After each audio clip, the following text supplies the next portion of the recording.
आज का हमारा टॉपिक है शिक्षा मनोविज्ञान। शिक्षा मनोविज्ञान की क्यों आवश्यकता लगी कि पहले के समय से दर्शन शास्त्र हुआ करता था। दर्शन शास्त्र में भी एक व्यक्ति विशेष के बारे में सारी जानकारियां प्राप्त हो जाती थी दर्शन शास्त्र को पढ़ने वाले को। लेकिन बाद में बहुत सारे शिक्षाविदों ने यह जाना कि यह दर्शन शास्त्र इतना है कि इसमें जन्म से लेकर मृत्यु तक सारी डिटेल हम पढ़ नहीं सकते, और हमारे ये इतनी सब आम लोग भी इसको पढ़ नहीं सकते। तो अरिस्टो एक ऐसा मनोवैज्ञानिक था, एक ऐसा शिक्षाविद भी और मनोवैज्ञानिक दार्शनिक वो था। तो उसने शिक्षा मनोविज्ञान से ये दर्शन शास्त्र से शिक्षा मनोविज्ञान को अलग किया। तो इस दो शिक्षा मनोविज्ञान थे, उसके बारे में आज ही डिटेल से आपको अध्ययन करवाया जाएगा।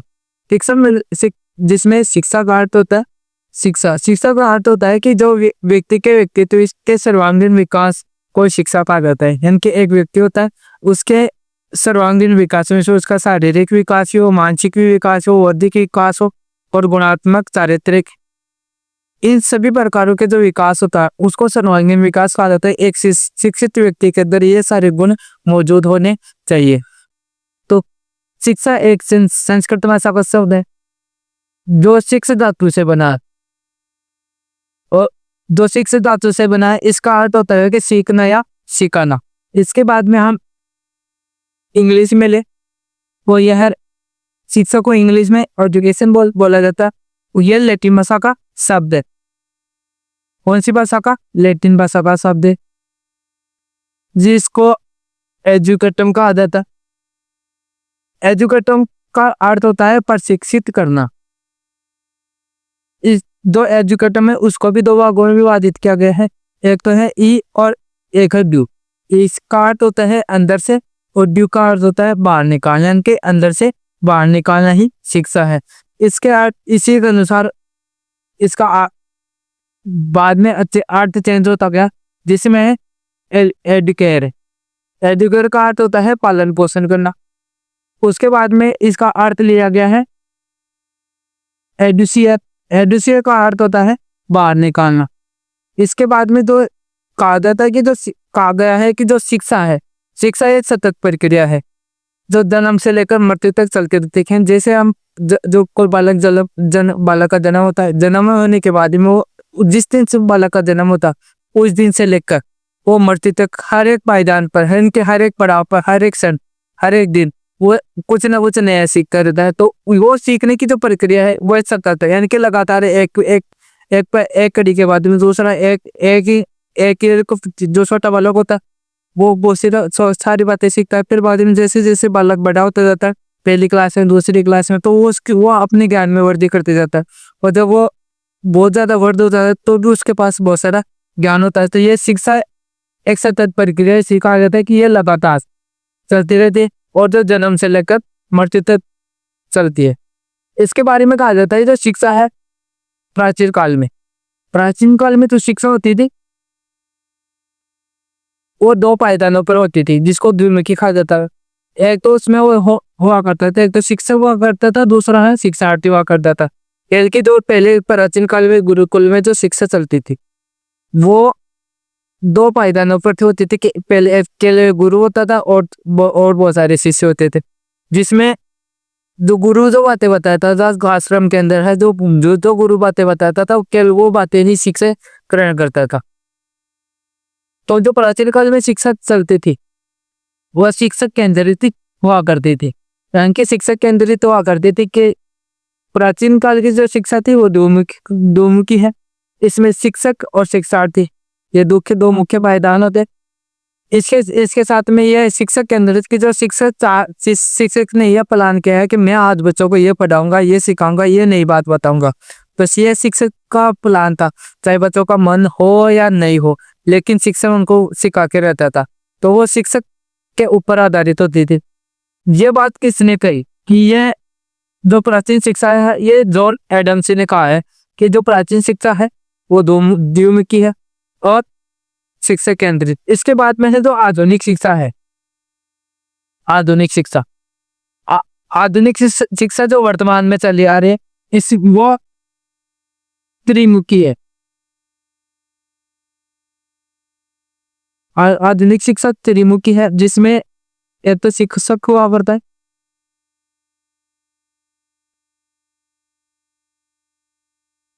एक शिक्षार्थी हुआ करता है, और इसमें एक मुख्य जोड़ा गया है पाठ्यक्रम,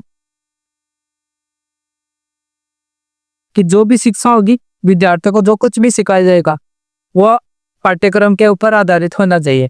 यानी कि तो त्रिमुख हुआ, एक शिक्षक, एक दो शिक्षार्थी और तीसरा पाठ्यक्रम। इसके बाद में जो ये बात कही किसी ने थी, ये जॉन डीवी ने कही थी।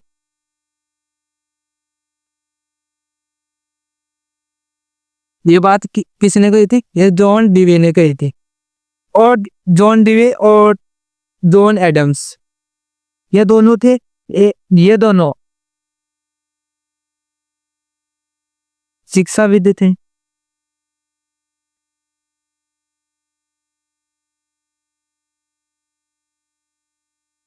ये दोनों शिक्षाविद थे। शिक्षा के प्रकार, शिक्षा 3 प्रकार की होती है, जिसमें औपचारिक शिक्षा, अनौपचारिक शिक्षा और निरौपचारिक शिक्षा, ये 3 भाग होते हैं शिक्षा। अनौपचारिक शिक्षा, जो औपचारिक शिक्षा है वो उसमें उद्देश्य भी निश्चित होते हैं और परिस्थिति भी जो है वो भी निश्चित होती है, यानी कि जो समयावधि भी निश्चित हो और उसका जो मुख्य हम किस कार्य के लिए शिक्षा ग्रहण करें वो भी निश्चित हो। तो इस प्रकार की जो शिक्षा होती है वो औपचारिक शिक्षा होती है। ऐसी शिक्षा कहाँ पर दी जाती है? ऐसी शिक्षा बाल क्रीड़ा के द्वारा वहाँ पर भी दी जाती है। इसी के साथ में जो स्कूल है उनमें भी दी जाती है, मदरसे हैं उनमें भी दी जाती है और कॉलेजों में भी इस प्रकार की शिक्षा प्राप्त की जाती है। इसके बाद में है अनौपचारिक शिक्षा। अनौपचारिक शिक्षा में क्या होता है कि ऐसी शिक्षा जिसका न तो उद्देश्य निश्चित हो और ना ही परिस्थितियां निश्चित हो, अनौपचारिक शिक्षा कहलाती है। ये कहाँ से प्राप्त होती है? ये कहीं से भी हमारे को प्राप्त करते हैं, सड़क पर चलते हुए भी हम सीखते हैं, वो अनौपचारिक शिक्षा के अंतर्गत आता है। इसके बाद में हम सिनेमा अगर में अगर पिक्चर देख रहे हैं या वर्तमान में हम मोबाइल पर या मोबाइल में है, कंप्यूटर में है, इनमें पिक्चरें देख रहे हैं या फिल्म देख रहे हैं, तो भी हम उनके माध्यम से भी हम शिक्षा प्राप्त कर सकते हैं। दादाजी की कही हुई बातों से भी हम शिक्षा प्राप्त कर सकते हैं, नानी की कही हुई बातों से भी हम शिक्षा प्राप्त कर सकते हैं। इसके अलावा जो परिवार करने सदस्य हैं उनके द्वारा भी जो शिक्षा प्राप्त की जा सकती है। ये इस प्रकार की जो शिक्षा होती है वो अनौपचारिक शिक्षा के अंतर्गत आती है। दो इसमें एक मुख्य बात यह है कि जो व्यवहारिक शिक्षा होती है, किसी के साथ हम बड़ों के साथ में कैसा व्यवहार करना चाहिए, छोटों के साथ में कैसा व्यवहार करने चाहिए, जो मध्यस्थता रखने वाले हैं उनके साथ में कैसा व्यवहार करने चाहिए, ये सारी शिक्षा का आपस से मिलती है। ये हमारे को अनौपचारिक शिक्षक से ही मिलते हैं, यानी कि घर, परिवार और समाज, इनके द्वारा जो सीखी जाती है, जो सीखी जाने वाली जो शिक्षा है वो अनौपचारिक शिक्षा के अंतर्गत आती है। इसके बाद निरौपचारिक शिक्षा, ऐसी शिक्षा जिसका उद्देश्य तो निश्चित है, वो तो हो लेकिन परिस्थितियां निश्चित नहीं होती है। ऐसे कि मेरे को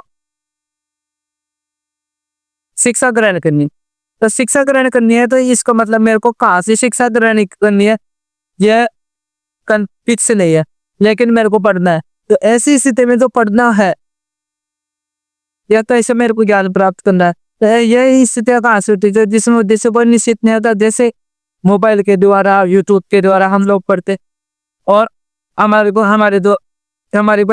टॉपिक क्लियर हो जाता है। इसी के अलावा तो दूरस्थ शिक्षा है, प्रौढ़ शिक्षा है, विश्वविद्यालय शिक्षा, ओपन यूनिवर्सिटी बोलते हैं जिसको, वो है स्वयं पाठी विद्यार्थी के द्वारा तो प्राप्त की जाने वाली से शिक्षा है कि मेरे को इस तरीके से पढ़ना, ये इस प्रकार से पढ़ना। अब कौन सी किताबें चाहिए ये फिक्स रहे, लेकिन जहाँ कहीं से भी मेरे को मैटर मिलेगा मैं उनको लिख लूंगा, एक जगह और गिरवाने उनका अध्ययन कर लूंगा। इस प्रकार की जो शिक्षा होती है वो निरौपचारिक शिक्षा के अंतर्गत करते हैं। शिक्षा मनोविज्ञान की परिभाषा है। शिक्षा मनोविज्ञान की परिभाषा है अलग अलग शिक्षाविदों के अनुसार इस प्रकार से। तो इसमें शिक्षा पहले है विवेकानंद के अनुसार, अरस्तु के अनुसार और महात्मा गांधी के अनुसार। विवेकानंद जी के अनुसार उन्होंने कहा कि जो शिक्षा है वो बालक के अंदर छुपी हुई पूर्णता का प्रदर्शन है। यानी कि अगर बालक शिक्षित होगा तो उसके अंदर क्या कौन कौन सी बातें छुपी हुई है, कौन कौन सी वो जानने की इच्छा रखता है, जो क्या कार्य करने की इच्छा रखता है, वो सारी बातें एक बालक के अंदर छुपी हुई, वही है शिक्षा। इसके बाद में अरस्तु के अनुसार, अरस्तु ने कहा कि शिक्षा मनुष्य की शक्तियों का विकास करती है, विशेष रूप से मानसिक शक्तियों का विकास करती है, ताकि वह परम सत्य शिव वह सुंदर को चिंतन के करने योग्य बन सके। यानी परमपिता परमेश्वर सर जो सत्य शिव सुंदर है, जो सत्य है वही शिव है, और जो शिव है वही सुंदर है। यानी कि एक व्यक्ति के अंदर एक व्यक्ति ने अगर शिक्षा प्राप्त कर ली तो उसकी मानसिक शक्तियों का विकास होगा। जब मानसिक शक्तियों का विकास होगा तो वह सत्य और असत्य के बारे में भी जान पाएगा। जब सत्य के बारे में जान पाएगा तो वह अपने आप ही सुंदर दिखने लग जाएगा। इसके बाद में तो वाल्मीकि जी ने कहा कि शिक्षा के बारे में कहा कि शिक्षा का अर्थ है, शिक्षा का अर्थ में बालक अथवा मनुष्य के शरीर आत्मा मन बुद्धि के सर्वांगीण विकास एवं सबसे अच्छे विकास है। यानी कि एक बालक है उसका शरीर भी सही होना चाहिए, यानी कि हष्ट पुष्ट होना चाहिए। शिक्षा का मतलब यह हो कि जो खाने पीने का कोई ज्ञान नहीं रखा जाए, खुद के स्वास्थ्य का कोई ज्ञान नहीं रखा जाए। शरीर भी स्वस्थ होना चाहिए, उसकी आत्मा भी स्वस्थ होनी चाहिए और मन भी स्वस्थ होना चाहिए, और उसके बुद्धि का है वो सर्वांगीण विकास हो सके, वही सबसे अच्छी शिक्षा है। तो शिक्षा की जो शिक्षा है वो मात्रात्मक है, गुणात्मक, दो प्रकार की होनी चाहिए। एक शिक्षक दो भी शिक्षार्थी है जो शिक्षा ग्रहण करने वाला है, उसके अंदर दो क्वालिटी भी होनी चाहिए और गुणवत्ता भी होनी चाहिए। तो उसके अंदर जो क्वांटिटी और गुणवत्ता ये दोनों होनी चाहिए कि उसका चरित्र भी अच्छा होना चाहिए और उसके साथ में उसका व्यवहार भी अच्छा होना चाहिए। वो किसी और के साथ में व्यवहार करे वो भी अच्छा होना चाहिए, और वो खुद ही प्रदर्शन अच्छा करे और दूसरों के लिए भी वो अच्छा रहे। तो इस प्रकार की शिक्षा होनी चाहिए।